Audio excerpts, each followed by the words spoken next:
الحمد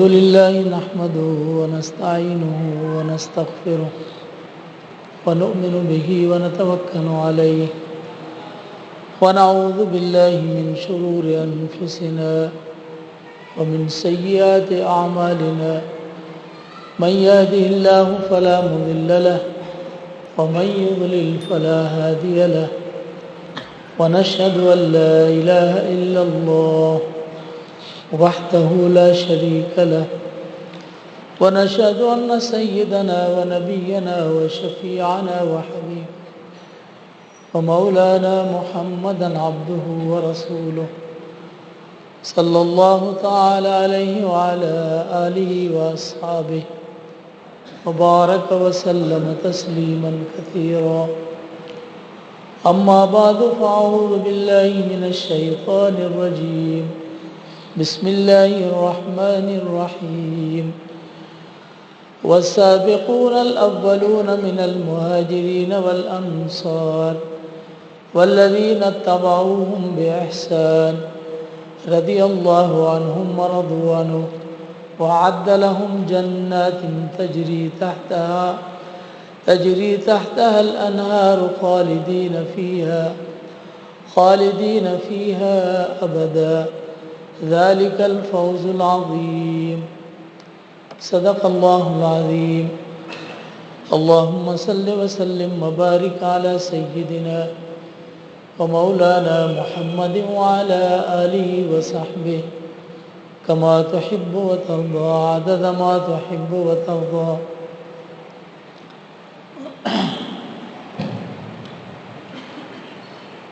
گرامی قدر امیر مرکزیہ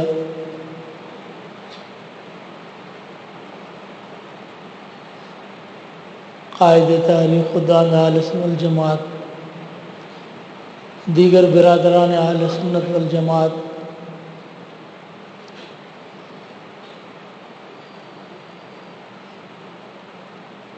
میں حضرت قائد محترم کے سامنے ان کے امر سے یا آپ کے ساتھ جسارت کر رہا ہوں۔ اللہ جل شانہ صحیح الفاظ بولنے، سمجھنے، عمل کرنے کی توفیق عطا فرمائے۔ یہ مجلس امام الانبیاء رحمۃ اللہ عالمین جناب نبی کریم علیہ الصلاۃ والسلام اور حضرات صحابہ رضی اللہ تعالیٰ اجمعین کے چاہنے والوں کی مجلس ہے۔ ہم اور آپ بڑے خوش قسمت انسان ہیں اور بڑی سعادت ہے کہ ہم نے اکثر زندگی صحابہ کے نعرے اور صحابہ کی باتیں اور شانیں ہم نے سنی اور سمجھی۔ یہ ہمارے حضرت اقدس نور اللہ مرکزہ کا فیضان ہے۔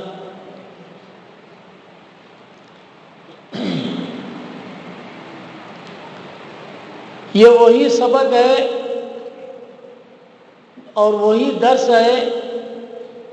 لوگ سمجھتے ہیں کہ حضرت اقدس رحم اللہ کی یہ جماعت یہ ایک عظیم نئے قسم کی جماعت ہے جس میں اکثر علماء دیوبند کے مسلک اور خاص کر صحابہ کرام رضی اللہ تعالیٰ اجمعین ان کی شان و عظمت کو بیان کیا جاتا ہے۔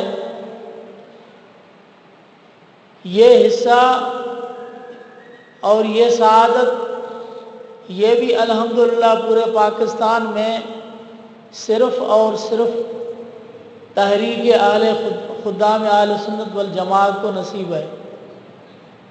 اس لیے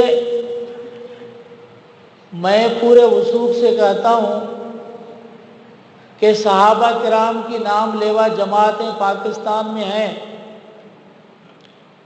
ہم نے کئی مرتبہ ان کو سنا ہے کہ وہ صحابہ کرام رضی اللہ تعالیٰ اجمعین کے کردار اور تاریخی حوالہ جات سے صحابہ کرام کی عظمت کو بیان کرتے ہیں، بڑے جذبات میں آ کر وہ اپنی بات کو سمجھاتے ہیں، لیکن حقیقت یہ ہے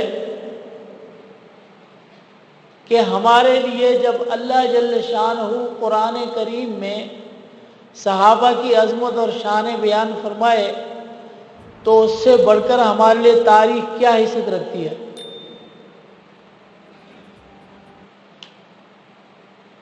تاریخ کا سہارا ہم کیوں لیتے ہیں جب ہمارے پاس اللہ کی وہ محفوظ کلام، جس کا اللہ نے ذمہ لیا ہے کہ قیامت تک اس کے ایک ایک حرف اور نقطے کے اللہ نے حفاظت کا ذمہ لیا ہے، جب اس میں یہ صدائیں گونج رہی ہیں تو پھر ہم تاریخ، ایک کمزور چیز اور بدلتی ہوئی چیز، اس کا سہارا کیوں لیتے ہیں؟ تاریخ پاکستان ہمارے سامنے ہے، ابھی 60-70 سال ہوئے ہیں کہ 60-70 سال میں اتنی متضاد پاکستان کی تاریخ لکھی جا چکی ہیں کہ کوئی پتہ نہیں چلتا کہ اصل حقیقت کیا ہے۔ جو لوگ ابھی پاکستان بنانے میں شریک تھے اور وہ زندہ ہیں وہی صحیح کوئی بات بتا سکتے ہیں، ورنہ تاریخ کے اندر کوئی پتہ نہیں چل سکتا۔ تو ہمیں کسی کمزور سہارے کی کوئی ضرورت نہیں جب اللہ نے بیان فرما دیا۔ اور دوسری بات کہ یہ ایک ایسی چیز ہے کہ ایک ہی تم نے رٹ لگائی ہوئی ہے کہ صحابہ کرام کی عظمت اور شانوں کو بیان کرتے ہو، تو ہمارا جواب ان کے سامنے یہی ہے کہ ہمیں چھوڑ کر تم یہ سوال اس اللہ کے کلام سے کرو، ہم سے نہیں کرو، جن کو روزانہ سارے مسلمان تلاوت کرتے ہیں۔ اگر وہ اس کا ترجمہ سمجھتے ہوں گے تو ان کو پتہ چلتا ہوگا کہ اللہ جل شانہ صحابہ کی شانیں کیسے بیان فرماتے ہیں۔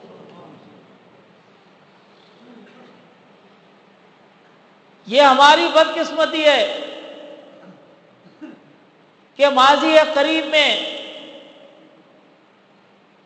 علماء دیوبند کے سرخیل روح رواں، جس کو دنیا حضرت شیخ الہند کے نام سے یاد کرتی ہے، تو حضرت شیخ الہند رحمہ اللہ نے یہی فرمایا تھا کہ قرآن کریم کے درس کو عام کرو۔ آپ نے دیکھا ہوگا کہ ہمارے حضرت اقدس رحمۃ اللہ علیہ اکثر اپنے بیانات میں اور تقریروں میں حضرت مجد الفسانی رحمۃ اللہ علیہ کا حوالہ دیا کرتے تھے۔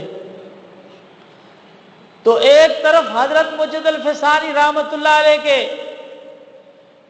کارنامے اور کردار اور ان کی زندگی اور مجاہدے، وقت کے حکمرانوں کے سامنے ڈٹ جانا، اور دوسرے طرف حضرت مجد الفسانی رحمۃ اللہ علیہ کے مکتوبات کو غور سے دیکھیں گے تو اندازہ ہوگا کہ حضرت مجد الفسانی رحمۃ اللہ علیہ میں یہ روح صحابہ کے اس روح سے ان کے روح کے اندر ہی آئی،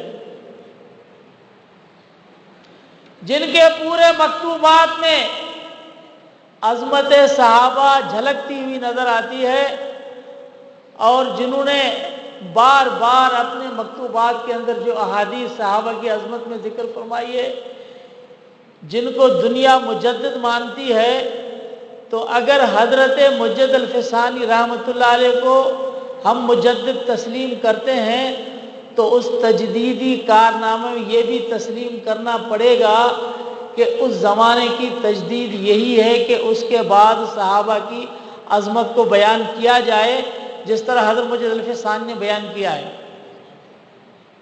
یہی اس کی تجدیدی کارنامہ ہے۔ اور اگر ہم حضرت مجد الفسانی کو مجدد تسلیم نہ کریں تو اور بات ہے، لیکن یہ عظیم بات ہے کہ اللہ جب چاہتے ہیں تو اللہ نے یہی ایک شخص تھا جس کے نام میں اللہ نے مجدد کا نام رکھ دیا ہے کہ آپ میں سے کئی ایسے اشخاص ہوں گے جن کو مجدد الف ثانی کا نام کا پتہ نہیں ہوگا کہ اس کا نام کیا ہے۔ حضرت شیخ احمد سرندی رحمۃ اللہ علیہ، آپ کو نام کا پتہ نہیں ہوگا لیکن یہ پتہ ہوگا کہ مجدد الف ثانی، یعنی نام میں مجدد کا لفظ ہے۔ تو مجدد کا مطلب یہ نہیں ہوتا کہ مجدد کو دین کو گھڑتا ہے یا نیا پیش کرتا ہے، یہ مطلب نہیں ہوتا، بلکہ مجدد کا مطلب یہ ہوتا ہے کہ امت کو جو سبق بھول جاتا ہے اور امت جس ورقوں کو اپنے پیچھے گرا دیتی ہے اور اس کو یاد نہیں کرتی، تو مجدد آ کر اس کو لکھ کے ان کے سامنے رکھتا ہے کہ آپ کا اصلی سبق یہ ہے، اور یہ سبق قرآن کا ہے، یہ درس قرآن کا ہے۔ اگر قرآن مجید کے درس کو عام کیا جائے اور حضرت شیخ الہند رحمۃ اللہ علیہ کے اس نقطے پر عمل کیا جائے جو غالباً اس دور میں نہایت مشکل ہے، اس لیے اچھے بھلے لوگ، پڑھے لکھے لوگ وہ کہتے ہیں کہ بغیر کتاب کے تو اٹھ کے کھڑے ہو کے تم بیان کرو، لیکن قرآن کا درس یہاں مت دو۔ جس قرآن کو ہم دستور و منشور مانتے ہیں اور اللہ کا حکم نامہ اور کلام مانتے ہیں، اس کا درس آج بند ہے۔ یہ مسلمان اپنی مساجد میں خود اس کو بند کرتا ہے۔ اگر قرآن کے درس کو عام کیا جائے تو قرآن کے بنیادی نقطے یہی ہیں کہ اللہ کی توحید، حضور کی رسالت، حضور کے جماعت کی عظمت اور عقیدہ آخرت، یہ ساری چیزیں مومنوں کی دلوں میں مرکوز ہو جاتی ہیں۔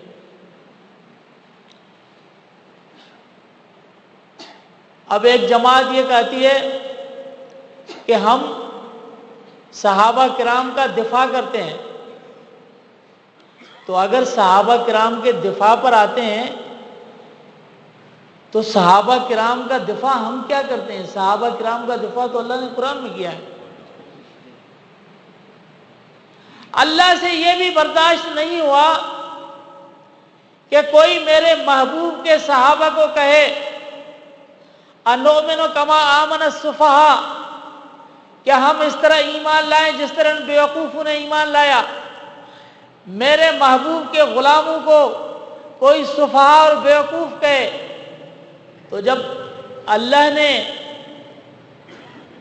یہ دیکھا کہ کچھ لوگ یہ کہہ رہے ہیں تو اللہ نے اپنے کلام میں کیا فرمایا؟ الا انہم ہم السفہاء۔ اللہ نے محبوب کے غلاموں اور صحابہ کا دفاع اللہ نے خود فرمایا۔ جواب کس نے دیا؟ اللہ نے دیا۔ وہ پورا قرآن کھولے، اللہ نے حضور کے ساتھ صحابہ کو ذکر فرمایا۔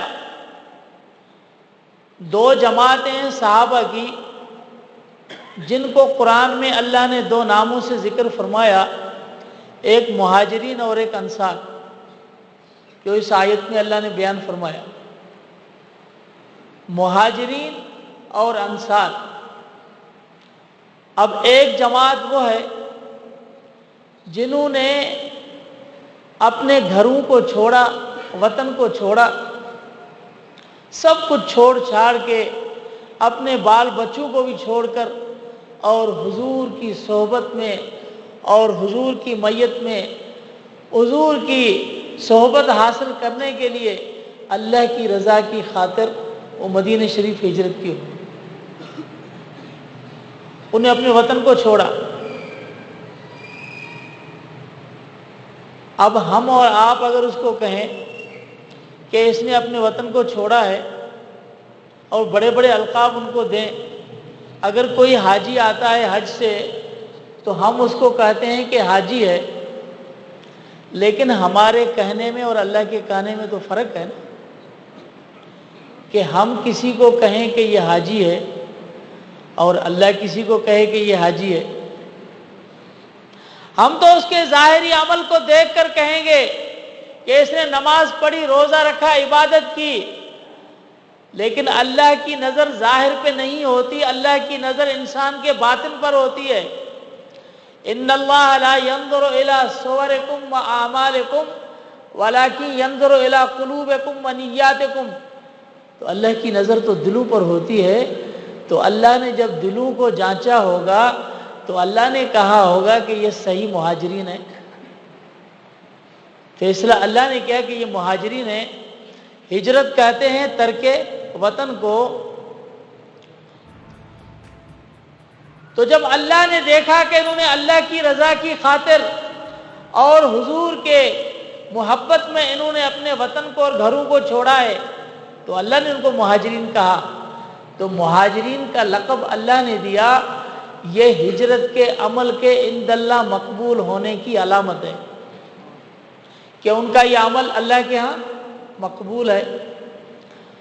الذین آمنوا وہاجروا وجاہدوا باموالہم وانفسہم فی سبیل اللہ والذین آووا ونصروا اولئک هم المؤمنون حقا.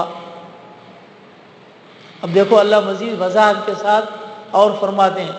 اللہ فرماتے ہیں جنہوں نے ایمان لایا، ہاں لائیں گے نہیں، لا چکے، آمنو ایمان لا چکے، وہاجروا اور ہجرت کا عمل کیا، اپنے مال اور جان کے ساتھ اللہ کے راستے میں جہاد کیا،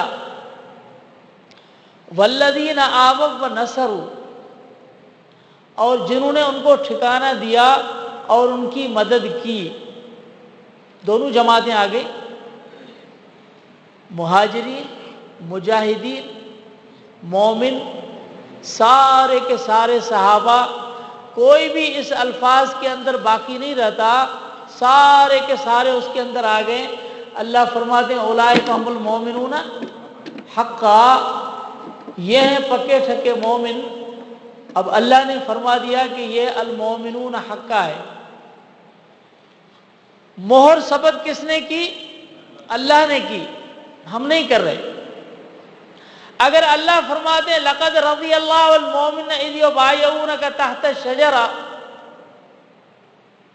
میرے محبوب یہ 1400 کی قدسی جماعت جو آپ کے ہاتھ پر اس درخت کے نیچے مقام حدیبیہ میں بیعت کر رہی ہے، اللہ فرماتے ہیں کہ آپ نے جب ان کو بلایا بیعت کے لیے تو وہاں آپ مقام حدیبیہ کا حال دیکھیں گے نا کہ درخت ہے. اور حدیث میں بھی آتا ہے کہ صحابہ جو ہے وہ درختوں کے نیچے بکھر گئے، کوئی اس درخت کے نیچے، کوئی وہاں، کوئی وہاں.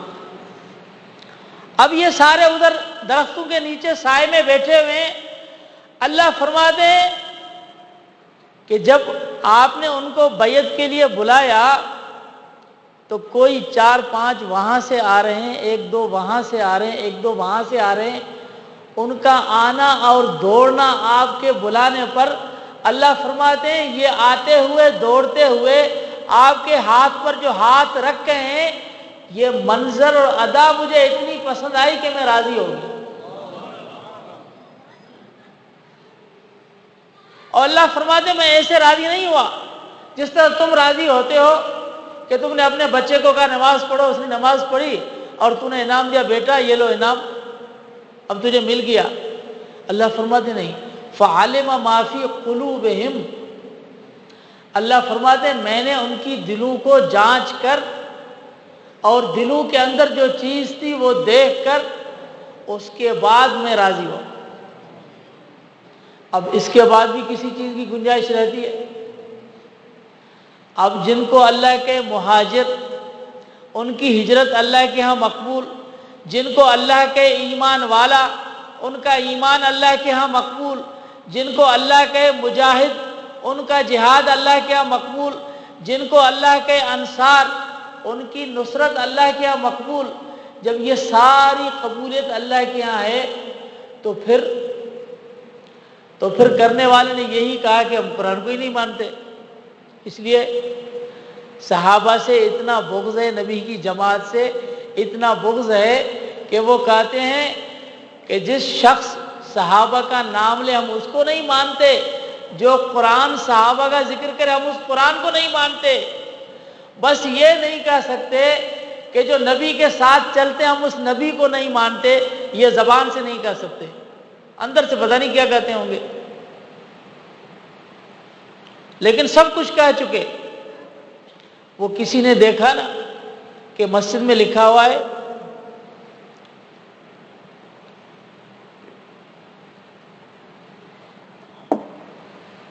مسجد میں شعر لکھتے ہیں، ندائے مسجد و محراب و منبر ابو بکر و عمر عثمان و حیدر۔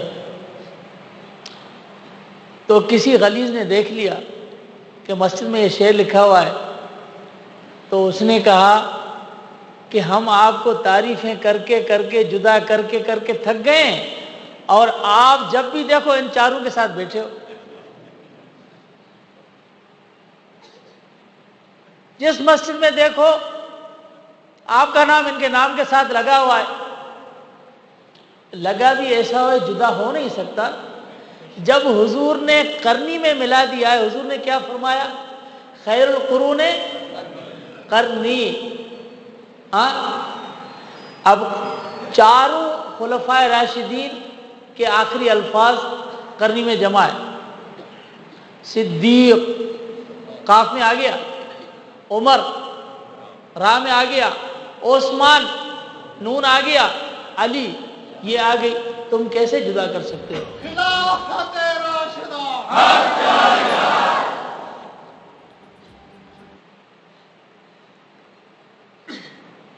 نہ زندگی میں جدا ہوئے، نہ کبھی جدا کر سکتے ہو۔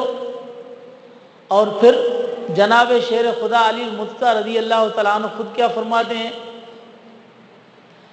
حضرت صدیق اکبر رضی اللہ تعالیٰ عنہ کے فضائل میں خود فرماتے ہیں کہ ہم تو اکثر حضور کی زبان سے یہی سنتے تھے، جے تو انا و ابو بکر و عمر، ذهب تو انا و ابو بکر و عمر، آمن تو بہی انا و ابو بکر و عمر۔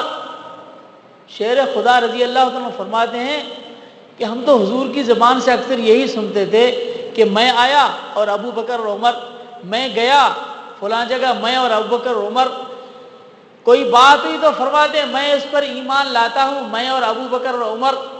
جب حضور کی زبان میں نام جمع ہے تو کون جدا کر سکتا ہے؟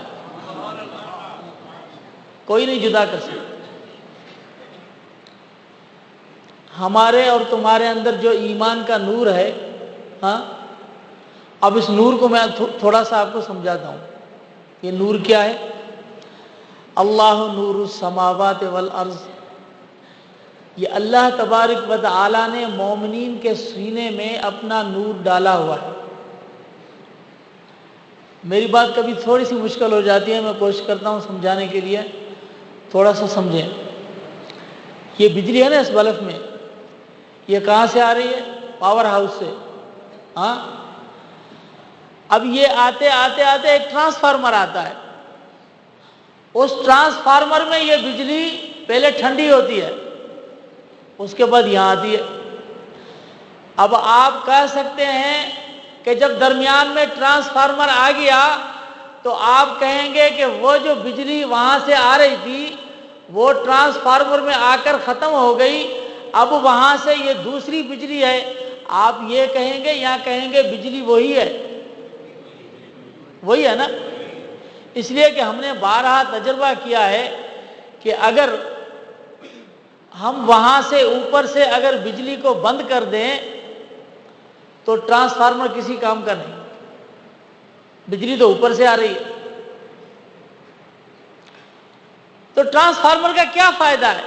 وہ یہ ہے کہ 11,000 وولٹ جب اوپر سے آتے ہیں تو یہ جو پنکھا ہے اور یہ جو بلب ہے اگر 11,000 کے اندر آپ لگائیں گے تو یہ کام نہیں کرے گا۔ اب اس کو پہلے ٹرانسفارمر میں ٹھنڈا کرتے ہیں، اس کو کم کرتے ہیں، اس کے وولٹیج کم ہوتے ہیں، اس کے بعد وہ آگے اپنا کام کرتی ہے، کہیں گرمی دیتی ہے، کہیں ٹھنڈک ہوتی ہے، کہیں روشنی ہوتی ہے، کہیں موٹر چلتی ہے، پانی ہوتا ہے، یہ سارے نفع تب ہوتے ہیں جب ٹرانسفارمر سے وولٹ کم ہو کر پھر آگے ملتے ہیں۔ اسی طرح سے سمجھو کہ کسی انسان کے اندر یہ طاقت نہیں کہ اللہ کے نور سے براہ راست استفادہ کر سکے اور فیضان حاصل کر سکے، ورنہ ہمارے دل تو پھٹ جائیں گے۔ ہمارے اندر وہ طاقت کہاں ہے؟ ہمارے اندر تو اتنی بھی طاقت نہیں کہ درس حدیث میں شیخ الاسلام شیخ العرب والعجم حضرت مدنی رحمۃ اللہ علیہ نے وحی کی جو حدیث ہے جبرائیل غار حرا والی، اس میں حضرت نے صرف ایک واقعہ بتلایا، فرمایا کہ حضرت خواجہ باقی باللہ رحمۃ اللہ علیہ اس کے پاس مہمان آ گئے۔ تو مہمان آئے تو حضرت کے گھر کچھ بھی نہیں تھا۔ اب حضرت پریشان ہے کہ کھانے کے لیے کچھ نہیں ہے۔ باہر نکلے تو نانوائی نے دیکھا کہ حضرت پریشان ہے، وہ جو روٹی پکاتے ہیں وہ۔ حضرت آپ کیوں پریشان ہیں؟ خیر تو ہے؟ فرمائے مہمان گھر آئے، کھانے کے لیے کچھ نہیں۔ تو انہوں نے کہا جی آپ بیٹھے، میں انتظام کرتا ہوں۔ اس نانوائی نے روٹی وغیرہ کا انتظام کیا، مہمانوں کو کھانا کھلایا۔ وہ اللہ کے ولی حضرت خواجہ باقی باللہ رحمہ اللہ بہت خوش ہوئے اور اس نے فرمایا کہ جو تجھے مانگنا ہے مجھ سے مانگو۔ تو اس نے کہا کہ آج اللہ کے ولی جوش میں ہے اور کہا کہ حضرت مجھے اپنے جیسا بناؤ۔ تو حضرت نے فرمایا بھائی ایسی بات مت کرو اور کوئی اور چیز مانگو، ایسی بات مت کرو۔ اس نے کہا نہیں مجھے اپنے جیسا بناؤ۔ فرمایا اچھا۔ جب بڑا اصرار ہوا اور اس نے بات بھی کہی، جب اس کو کمرے میں لے گئے، کمرے میں بٹھا کے صرف ایسے توجہ ڈالی، اللہ کے ولیوں کی توجہ، تو وہ بے عین ہی شکل و صورت میں بھی ویسا ہو گیا۔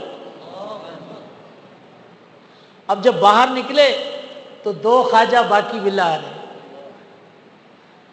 اب مرید دیکھ رہے کہ ایک سے دو بن گئے، لیکن اتنا فرق تھا کہ ایک تو بالکل ٹھیک ٹھاک آ رہا ہے اور ایک کے جسم میں لڑکھڑاہٹ ہے، اور 3 دن بعد وہ فوت ہو گیا۔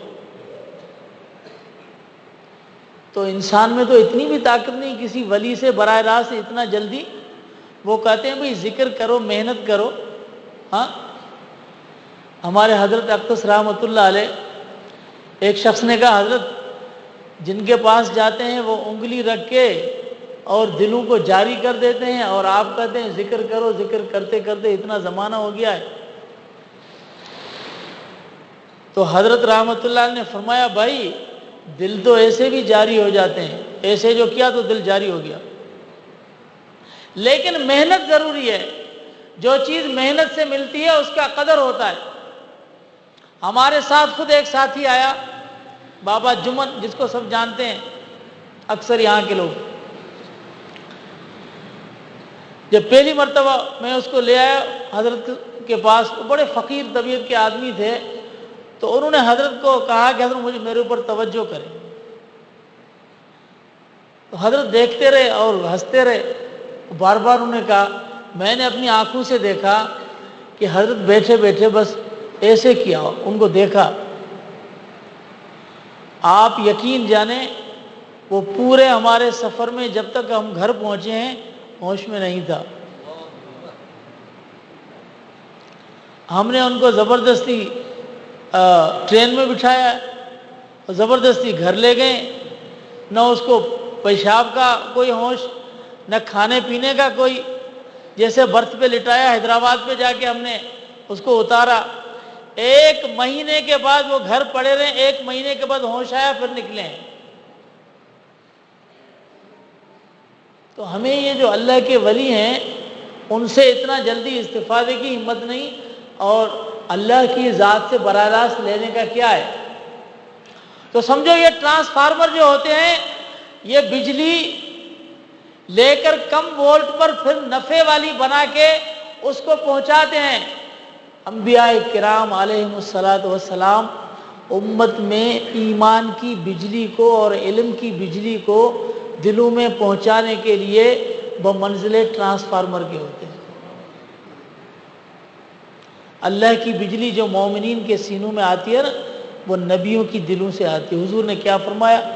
انما انا قاسم واللہ یوتی، اللہ کی بجلی، اللہ کی عطا، اللہ کا نور میرے سینے میں جمع ہوتا ہے اور اللہ کا علم میرے سینے میں آتا ہے اور میں امت میں اس کو تقسیم کرتا ہوں۔ اضع العلم حیث امرت، جہاں مجھے حکم کیا گیا ہے وہاں اس علم کو میں اس سینے تک پہنچاتا ہوں۔ تو حضور نے فرمایا، اور حضور نے جو علم پہنچایا تو ہمارے سینوں میں جو ایمان ہے وہ اللہ کا ہی نور ہے۔ ہم یہ نہیں کہہ سکتے یہ کوئی اور ہے، یہ اللہ کا نور ہے، لیکن وساطت سے آیا حضور نبی کریم علیہ السلام کے، اور حضور کے بعد وہ چراغ محمدی کی روشنی صحابہ کے سینوں میں منتقل ہوئی اور صحابہ سے تابعین کے سینوں میں منتقل ہوئی، اور اس کے بعد امت کے طبقے سے منتقل ہوتے ہوتے یہ ہم تک پہنچی۔ یہ ایمان کی دولت۔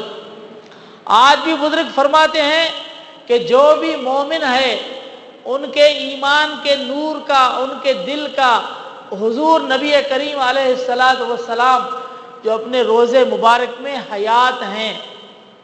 ہاں، اہل سنت والجماعت کا عقیدہ ہے کہ حضور اپنے روزے مبارک میں حیات ہے، تو یہ حضور کے سینے اقدس کے فیضان سے ہمارے ایمان کا نور ہے جو دھاگوں کی شکل میں مومنین کی دلوں تک پہنچتا ہے۔ اگر یہ دھاگا جتنا کمزور ہے تو ایمان اتنا کمزور ہے، اور یہ دھاگا جتنا مضبوط ہے ایمان بھی اتنا مضبوط ہے، اور اگر یہ دھاگا ٹوٹ جائے تو ایمان ختم ہو جائے گا۔ یہ رشتہ ہے، لیکن یہ اللہ کا نور صحابہ کرام کے ایمان کے ذریعے سے اور ان کے نور سے آیا ہے۔ تو اب حضور نبی کریم علیہ السلام کے قلب اطہر سے جو نورانیت اور جو علوم پھوٹے ہیں وہ سارے کا سارا صحابہ کے سینوں میں ہے، لیکن آپ دیکھیں گے کہ چیز تو ایک ہی ہے، لیکن میرے سامنے وہ دو بلب جل رہے ہیں، ایک سبز ہے اور ایک سرخ ہے۔ بھئی یہ اوپر سے بجلی ایک ہے دو ہیں؟ ایک ہے، تو یہ بلب کے رنگ مختلف کیوں ہیں؟ ہاں، یہ ظاہر کے رنگ نہیں، یہ مظہر کے رنگ ہیں۔ ان میں جو چیز ظاہر ہو رہی ہے وہ ایک ہے، لیکن یہ مظہر الگ الگ ہیں کہ جس کے اندر اس کا اپنا رنگ ہے، تو جب وہ چیز آتی ہے وہ بے رنگ ہے۔ دنیا میں کوئی بتا سکتا ہے کہ بجلی کا رنگ کیا ہے؟ بتا سکتا ہے؟ ہاں، وزن رنگ کوئی بتائے؟ کوئی نہیں، وہ بے رنگ ہے۔ اگر یہ مخلوق جو چیز ہے یہ بے رنگ ہے تو اللہ کا نور بھی بے رنگ ہے، کوئی رنگ نہیں، کوئی صورت نہیں۔ یہ مظہر کا رنگ ہے جس میں یہ ظاہر ہو رہا ہے۔ تو حضور کے سامنے اللہ کے جلال و جمال کی بجلی جو سینے کے اندر آئی، جب حضرت صدیق اکبر رضی اللہ تعالیٰ عنہ کے سینے میں آئی تو سبز رنگ کی تھی، اور جب حضرت فاروق اعظم رضی اللہ تعالیٰ عنہ کے سینے میں آئی تو سرخ رنگ کی تھی۔ وہ سراپا جمال تھے اور وہ سراپا جلال تھے۔ اللہ کے دونوں صفتیں اور اللہ کی دونوں صفتوں کے نور حضور کے سینے میں آ کر حضور کے دونوں صحابہ ان کے سینوں میں آئی، ایک جلال کی بجلی کامل اور ایک میں جمال کی بجلی کامل۔ جو حضور سے معافی کا خواستگار ہوتا اور طلبگار ہوتا وہ حضرت عمر کے پاس نہیں آتا تھا، وہ حضرت صدیق اکبر کے پاس آتا تھا کہ مجھے حضور کے پاس لے جاؤ تاکہ حضور مجھے معاف فرما دیں۔ ہاں، اور حضرت فاروق اعظم کیا تھے؟ ان کے پاس کوئی آئے تو ایک ہی بات تھی، دانی فل اضرب انہوں کا حاصل منافق، یا رسول اللہ مجھے چھوڑو، اس منافق کی گردن اڑا دوں۔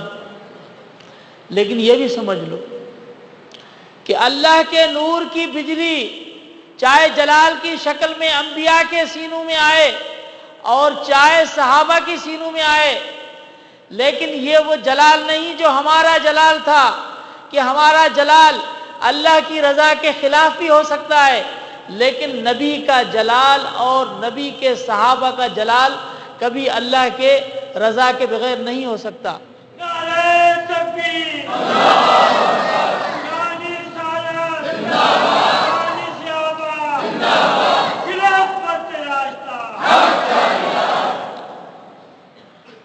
اب آپ بتائیں، صحابہ کرام میں حضرت فاروق اعظم رضی اللہ تعالیٰ عنہ سے کوئی جلالی تھا زیادہ؟ ہاں، لیکن جلال کیا تھا؟ جب حضور نے فرمایا کہ بس کرو تو عمر اب جلال دکھا دیں یا بس ہو جاتے؟ حضور کے بعد بھی حضرت عمر جب جلال میں آتے اور کوئی قرآن کی آیت پڑھتا، بخاری کی حدیث ہے، فرماتے ہیں فما جاوز عمر حین تلا علیہ الآیہ، جب کسی نے حضرت فاروق اعظم کے سامنے قرآن کی آیت پڑھی تو اس کے آگے ایک قدم بھی نہیں رکھا۔ وَكَانَ وَقَّافًا عِنْدَ كِتَابِ اللَّهِ، اللہ کے قرآن کے سامنے عمر کے سارے جذبات ٹھنڈے ہو جاتے تھے۔ جس طرح حضرت موسیٰ علیہ السلام تھے، صفت جلالی تھی، لیکن وہ جلال کیا ہے کہ اپنے رب کے سامنے فرما رہے ہیں رب انی لما انزلت الی من خیر فقیر، اے اللہ میں تیرا محتاج ہوں۔ بھئی یہ کون سا جلال ہے کہ اللہ کے سامنے اپنے آپ کو فقیر بنا رہے ہیں؟ یہ انبیاء کی شان ہے اور یہ نبیوں کے صحابہ کی شان ہے کہ ان کا جلال اللہ کی رضا کی خاطر تھا۔ اب اللہ کا نور جب صحابہ کی دلوں میں آیا جلال و جمال کی شکل میں، تو اللہ تبارک و تعالی نے حضور اقدس حضور نبی کریم علیہ السلام کے پہلو میں ایک سراپا جلال اور ایک سراپا جمال، اللہ نے ان دونوں کو سلا دیا۔ یہی حضور کی ختم نبوت کی طرف اشارہ ہے کہ اللہ کا جلال بھی کامل اور جمال بھی کامل، دونوں صفتوں والے حضور کے ساتھ ہیں۔ تو اب نہ کوئی جلالی نبی آئے گا نہ کوئی جمالی نبی آئے گا، یہ ہے ختم نبوت۔ اللہ نور السماوات والارض۔ تو حضور نبی کریم علیہ السلام آفتاب نبوت تھے۔ اب آفتاب کے سامنے کوئی شخص ہو اور آپ کہیں کہ روشنی مکمل نہیں آئی، کوئی پاکستان تھوڑی ہے کہ لوڈ شیڈنگ ہوتی ہے، وہ تو آفتاب نبوت حضور، اللہ کے کامل انوارات کامل علوم حضور کے سینے میں تھے، اور حضور خود فرماتے ہیں ما القى اللہ فی صدری القیتہ فی صدر ابی بکر، ما سب اللہ فی صدری سببتہ فی صدر ابی بکر، جو علم اللہ نے مجھے القاء کیے وہ سارے کے سارے میں نے صدیق اکبر کے سینے میں ڈال دیے۔ تو وہ سراپا عکس نبوت بن گئے، ایک علم کی شان رکھنے والے، ایک عمل کی شان رکھنے والے، اتنی بڑی شان رکھنے والے کہ حضور فرماتے ہیں لو کان بعدی نبی لکان عمر، میرے بعد اگر نبوت کا دروازہ کھلا ہوتا تو نبی کون ہوتا؟ عمر ہوتا۔ اتنی بڑی شان رکھنے والے۔ تو ہم یہی کہتے ہیں جس طرح قرآن کریم فرماتا ہے، اور ہمارے لیے قرآن ہی کافی ہے، ہم کوئی صحابہ کرام کی شانیں بیان کرتے ہیں، کوئی نئی چیز عجیب چیز نہیں لگنی چاہیے، ہم قرآن کے درس کو بیان کرتے ہیں، کوئی نئی چیز نہیں ہے، جو اللہ نے بیان کی ہے وہی چیز ہے۔ اور ہمارا عقیدہ ہے کہ حضور نبی کریم علیہ السلام روحانی طبیب تھے۔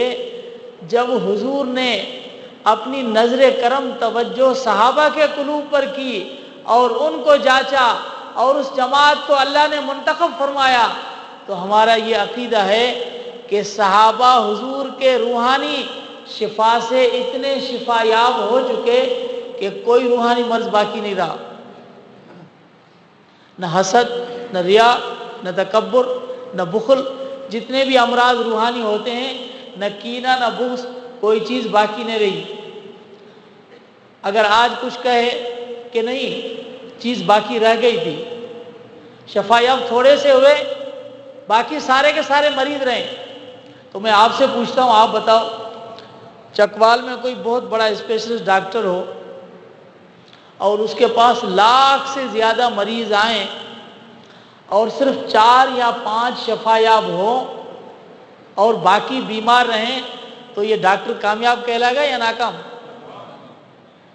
صرف 4-5 ٹھیک ہوئے، باقی سارے مریض رہے۔ تو صحابہ کرام رضی اللہ تعالیٰ اجمعین کے بارے میں یہ کہنا مکمل شفا یاب نہیں ہوئے، یہ ہم صحابہ کے بارے میں کچھ نہیں کہہ رہے ہیں، بلکہ دامن نبوت کو داغدار کر رہے ہیں۔ ہم کیا بات کر رہے ہیں؟ دامن نبوت کو داغدار کرتے ہیں۔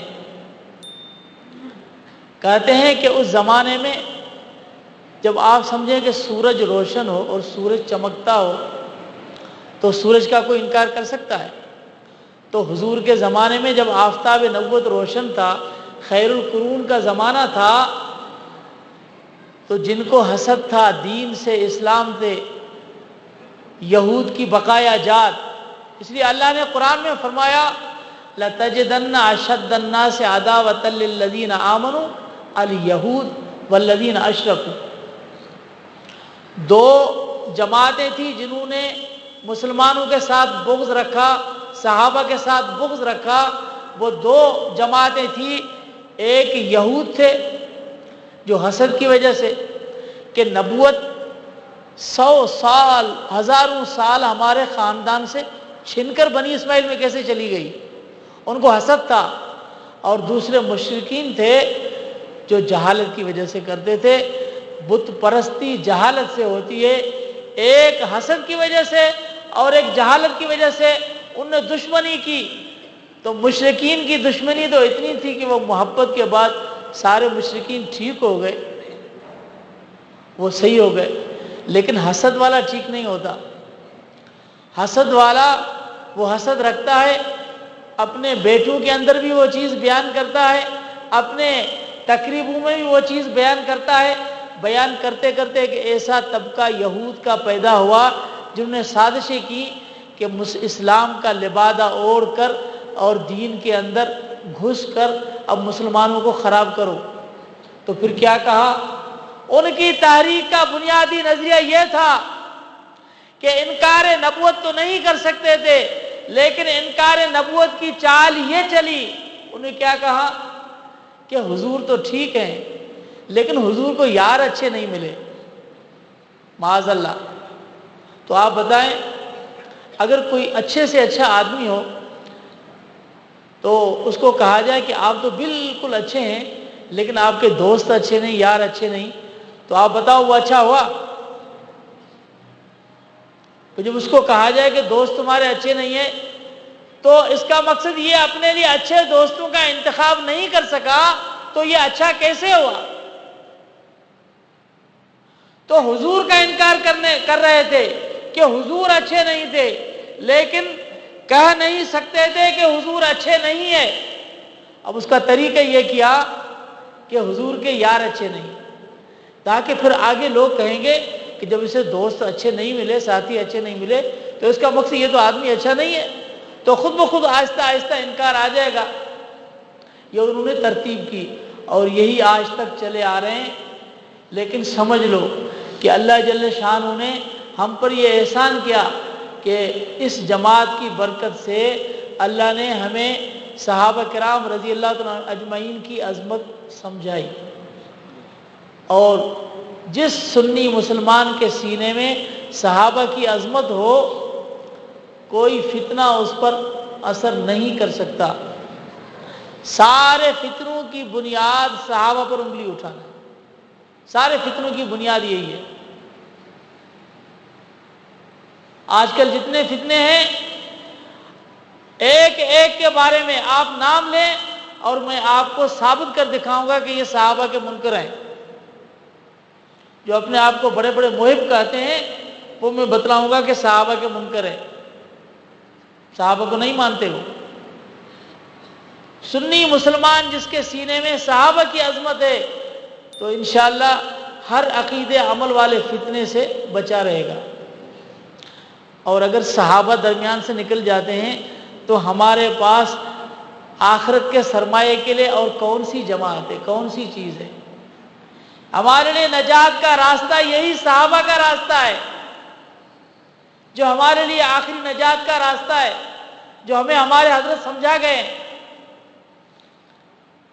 اللہ فرماتے ہیں والسابقون الاولون من المہاجرین والانصار, جو پہلے سابق ہیں مہاجرین و انصار, والذین اتبعوہم بإحسان, اور جنہوں نے ان کی تابعداری کی اخلاص کے ساتھ, احسان کے ساتھ تابعداری کی.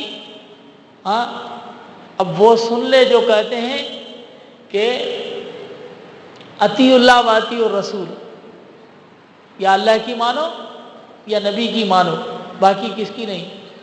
تو یہاں تو اللہ فرماتے ہیں والذین اتبعوا, بھائی تابعداری. آپ کہتے ہیں کہ یہ بیٹا جو ہے اپنے استاد کا بڑا تابعدار ہے, آپ کہتے ہیں تابعدار ہے, تو اگر استاد کی بات نہ مانے اور باقی کے استاد جی میں اللہ رسول کو مانتا ہوں اور آپ کا تابعدار ہوں, استاد کہے جی چلو پانی پلاؤ, جی میں پانی نہیں پلاتا, تو اس کو تابعدار کہیں گے؟ تابعداری حکم ماننے کے سوا کس چیز کا نام ہے؟ تابعداری نام ہی حکم ماننے کا ہے, تو اتباع نام ہی حکم ماننے کا ہے. تو اللہ فرماتے ہیں جنہوں نے ان کی تابعداری کی, صحابہ کی, تو جس طرح اللہ کی اطاعت ہے, حضور کی اطاعت ہے, اس طرح صحابہ کرام رضی اللہ تعالی اجمعین کی اتباع اور ان کے اتباع کرنے والوں کی اتباع, یہ ساری چیزیں زمرے میں آتی ہیں. والذین اتبعوا, اللہ نے اتباع کا لفظ ذکر فرما دیا اخلاص کے ساتھ. رضی اللہ عنہم ورضوا عنہ, اللہ ان سے راضی اور وہ اللہ سے راضی. اب یہ اللہ نے بتلا دیا کہ میں ان سے راضی ہوں. کبھی کبھی آپ دیکھتے ہیں کہ قدوری میں لکھا ہوتا ہے قال مصنف رضی اللہ عنہ, ہاں یہ لکھا ہوتا ہے. آپ مسئلہ سمجھ لیں, اصطلاح کے طور پر صحابہ کرام رضی اللہ تعالی اجمعین کو ہی رضی اللہ عنہ کہا جاتا ہے. لغوی معنی کے اعتبار سے بزرگوں نے کبھی کبھی اپنے استادوں پر رضی اللہ تعالیٰ عنہ لکھ دیا ہے, لیکن دونوں کی معنی میں فرق ہے. اور فرق سمجھ لو کہ ایک رضی اللہ تعالیٰ عنہ جملہ دعائیہ ہے اور ایک رضی اللہ عنہ یہ اخبار ہے, دونوں میں فرق ہے. جو جملہ دعائیہ ہے وہ انشاء ہے. جب ہم کسی بزرگ کے بارے میں کہیں لکھا ہوا دیکھیں رضی اللہ عنہ تو اس کا مقصد یہ ہے کہ ہمیں امید ہے کہ اللہ ان سے راضی ہو جائے. ہم امید رکھتے ہیں, دعا کرتے ہیں کہ اللہ اس سے راضی ہو جائے. جس طرح رحمہ اللہ, اس کا مطلب ہی جملہ دعائیہ ہے کہ ہم اللہ سے مانگتے ہیں کہ اللہ اس پر رحم فرمائے, یہ مطلب ہوتا ہے. لیکن جب صحابہ کرام کے بارے میں ہم دیکھتے ہیں رضی اللہ عنہ تو اس کا مطلب یہ نہیں ہوتا کہ ہم امید رکھتے ہیں کہ اللہ اس سے راضی ہو جائے, بلکہ ہم اس کی معنی وہ کریں گے جو اللہ قرآن میں کرتا ہے. اللہ نے قرآن میں کیا معنی کی ہے؟ القرآن یفسر بعضہ بعضا, قرآن کی بعض آیات کی تفسیر ہوتے ہیں. اور جب قرآن کو کھولو تو اللہ فرماتے ہیں یہ دعا نہیں ہے, یہ ہو چکا ہے, اللہ راضی ہو چکا ہے, تم دعا کرو چاہے نہ کرو میں راضی ہوں. لقد رضی اللہ, البت تحقیق. اور جب لقد آتا ہے تو فرماتے ہیں یہاں قسم مقدر ہوتا ہے, یعنی اللہ فرماتے ہیں تاکید والے طریقے سے بالتحقیق اللہ راضی ہو چکا ہے. تو تحقیق تو ماضی کے صیغے میں لگتی ہے, جملہ دعائی میں کبھی نہیں لگتی. تو یہ صحابہ کے بارے میں اللہ فرماتا رضی اللہ عنہم ورضوا عنہ، جس کا مقصد یہ کہ اللہ راضی ہو چکا ہے۔ پہلا جملہ یہ اخبار ہے، اور دوسرا جملہ ورضوا عنہ یہ اس کی تعلیل اور علت ہے۔ اللہ فرماتے ہیں کہ میں راضی ہو چکا ہوں، کیوں؟ کہ وہ مجھ سے راضی ہو چکے ہیں۔ میں اس لیے راضی ہوں کہ وہ مجھ سے راضی ہو چکے ہیں۔ جب کوئی اللہ کی رضا پہ راضی رہے تو اللہ جل شانہ اسے راضی کر دیتے ہیں۔ حضور نبی کریم علیہ الصلاۃ والسلام نے کیا فرمایا؟ اللہم ان لم تکن ساخطا علی فلا ابالی۔ میدان طائف میں حضور نے فرمایا کہ اللہ اگر آپ ناراض نہیں تو مجھے کوئی پرواہ نہیں، یعنی میری زندگی کا مقصد کیا ہے؟ تیری رضا ہے اور کچھ نہیں ہے۔ تو حضور اللہ کی رضا میں راضی ہوئے نا، تو اللہ نے کیا فرمایا؟ وَلَسَوْفَ يُعْطِيكَ رَبُّكَ فَتَرْضَىٰ، اب میں بھی آپ کو اتنا عطا کروں گا کہ آپ راضی ہو جائیں گے۔ یعنی جب اللہ کی رضا میں یہ راضی تو اللہ بھی اس سے راضی۔ من حب لقاء اللہ احب اللہ لقاءہ ومن کرہ لقاء اللہ کرہ اللہ لقاءہ، جو اللہ سے ملنا پسند کرتا ہے اللہ اس کے ملنے کو پسند کرتا ہے۔ تو یہ دونوں جانب سے رضا ہے، دونوں جانب سے اشارے ہو چکے، تم ہمارے ہم تمہارے ہو چکے، رضی اللہ عنہم ورضوا عنہ۔ اللہ جل شانہ ہمیں بھی صحابہ کرام کے نقش قدم پر چلنے کی توفیق عطا فرمائے، اور مذہب اہل سنت سمجھنے کی اور صحیح عقیدہ اور صحیح عمل اللہ ہمیں نصیب فرمائے۔ ہمیں جو کچھ یہ درس ملا ہے یہ آپ کی برکت سے ملا ہے۔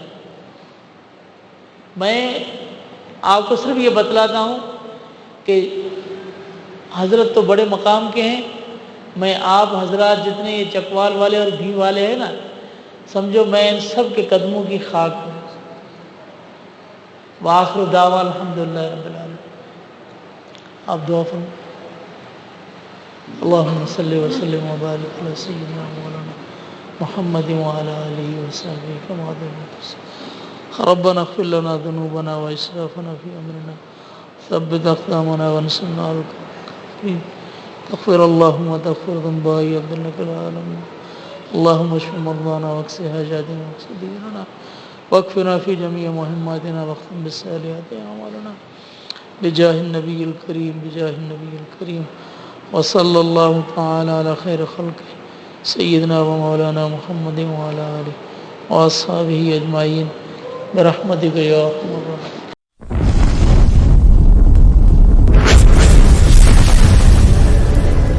Subscribe my YouTube channel.